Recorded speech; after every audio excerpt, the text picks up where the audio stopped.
প্রিয় শিক্ষার্থীবৃন্দ, আসসালামু আলাইকুম। আশা করি সবাই ভালো আছো, সুস্থ আছো। আর সুস্থ থাকো এটা কামনা করি। তো প্রিয় শিক্ষার্থীবৃন্দ, আমরা গত ক্লাসে ডিসকাস করছিলাম সেশন 2 নিয়ে। আজকে ডিসকাস করব সেশন 3 ট্রেডমার্ক জনিত আইনি ব্যবস্থা গ্রহণ নিয়ে প্রতিবেদন তৈরি। আমরা বাড়িতে বেশ কিছু ঘটনা নিয়ে অনুসন্ধান করছি যেগুলো ট্রেডমার্ক সম্পর্কিত ছিল।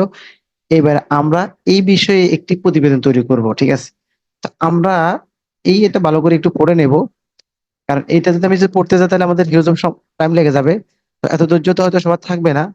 তো সেটার জন্য আমরা যেটা করতে হবে, আমরা আমাদের যে এ, কাজটা প্রতিবেদনটা রেডি করে নি, ঠিক আছে? তো আমি তোমাদের জন্য একটা প্রতিবেদন রেডি করছি, সেটা হচ্ছে এটা। গত ক্লাসে আমি ডিসকাস করছিলাম স্বত্বাধিকারের অধিকার সংরক্ষণ, ঠিক আছে? আহ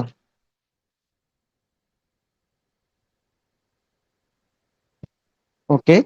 গত ক্লাসে আমরা একটা পরিবেশের ইয়ে নিয়ে ডিসকাস করলাম, লোগো নিয়ে ডিসকাস করছিলাম।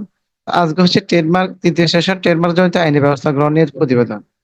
তো আমরা যে আমরা একটা ঘটনা যে প্রতিবেদন তৈরি করব, সেটা ঘটনাটি হলো রহিম ইশপ নামে একটি ই কমার্স ওয়েবসাইট তৈরি করলো, কিন্তু রহিম নামের একজন ব্যক্তিটি সেটি হুবহুব নকল করে একই নামের ও একই লোগো ব্যবহার করে একটি ওয়েবসাইট তৈরি করে। রহিম যখন দেখলো যে তার তৈরি করা ওয়েবসাইট ও লোগো ব্যবহার করে একই সাইট করিম চালাচ্ছে, তখন রহিম আদালতে মামলা করেন। সমস্ত সাক্ষ্য প্রমাণে দেখলো যে করিম যে লোগো ও ওয়েবসাইট ব্যবহার করছে সেটি করিমের নিবন্ধন করা, বা মানে কপিরাইট ছিল, বা ট্রেডমার্ক মানে এই যে আবেদন করা ছিল। তাই আদালত করিম কে জরিমানা করলো এবং করিম তার ভুল স্বীকার করলো। এখন এই প্রতিবেদন তৈরি করার করতে আমাদের যে কাজটা, আমরা সেটা দলে দলে ভাগ করে নেব এবং নিজেদের মধ্যে সেটা তথ্য অনুসন্ধান করব। এখন এখানে দেখো আমাদের 3 নম্বরে যে একটা কি, আমরা আমাদের একটি নির্দিষ্ট ঘটনা নির্বাচন করতে হবে এবং ঘটনা নির্বাচনের সময় নিজের প্রশ্নগুলো উত্তর প্রকাশিত সংবাদে আছে কিনা যাচাই করব। একটি ঘটনা নিয়ে প্রকাশিত সংবাদ যদি এই বিষয়গুলো উপস্থিত থাকে, শুধু শুধু তাহলে আমরা সেটি নিয়ে কাজ করতে পারবো। এখন প্রথম কোশ্চেনটা হচ্ছে, আইনি ঘটনা কি বুদ্ধিবৃত্তিক সম্পদ? ঘটনার সঙ্গে জড়িত দুই পক্ষের ব্যাপারে তথ্য দেওয়া হয়েছে, ব্যক্তিগত নাকি বাণিজ্যিক কাজে ব্যবহার নিয়ে সমস্যা হয়েছে, দুই পক্ষের বক্তব্য সংবাদে আছে। হ্যাঁ, তো সেটার জন্য হচ্ছে এইভাবে আমরা দলগতভাবে একটি ঘটনা নিয়ে কাজ করার পরিকল্পনা চিন্তা করলাম।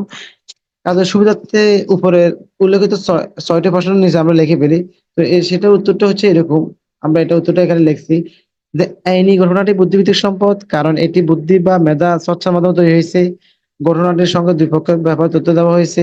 সফটওয়্যারটি বাণিজ্যিকভাবে কাজে ব্যবহার করার জন্য হয়েছে। তারপর হচ্ছে দুই পক্ষের বক্তব্য সংবাদে আছে। আদালত আদালতের দলিল প্রমাণ হিসেবে ট্রেডমার্ক ও কপিরাইট সার্টিফিকেট দেখানো হয়েছে। চূড়ান্ত রায় প্রদান করা হয়েছে। এমন ফার্স্ট নাম্বার যেটা, সেটা হচ্ছে যে এইবার আমরা আমাদের নির্বাচিত ঘটনার বিভিন্ন তথ্য নিয়ে আমরা নিজেদের দলে আলোচনা করব এবং পুরো ঘটনাটা বিশ্লেষণ করব। বিশ্লেষণ করে আমরা কি সিদ্ধান্ত এলাম, এই সিদ্ধান্ত নিয়ে আমরা একমত কি না, বা আমাদের এ, ভাবনাগুলো কি সেটা একটা প্রতিবেদন করব। তো আমরা আমি যে প্রতিবেদনটা তৈরি করছি, বা তোমরা তোমাদের মতো করে প্রতিবেদন তৈরি করবে। তো প্রতিবেদনটা হচ্ছে সফটওয়্যারটি একটি বুদ্ধিবৃত্তিক সম্পদ। এটি বাণিজ্যিক কাজে ব্যবহারের জন্য তৈরি করা হয়েছে, কিন্তু করিম এটি নকল করে ব্যবহার করছে, যা দণ্ডনীয় অপরাধ। সে তার অপরাধের শাস্তি পেয়েছে। আমরা কখনো অন্যের বুদ্ধিবৃত্তিক সম্পদ নিজের নামে প্রচার ও বাণিজ্যিক ভাবে নকল করে ব্যবহার করবে না। অন্যের বুদ্ধিবৃত্তিক সম্পদ ব্যবহার করতে হলে তার অনুমতি ও বা চুক্তিবদ্ধ হয়ে ব্যবহার করা উচিত। এটা হচ্ছে যায় মানে আমার প্রতিবেদন।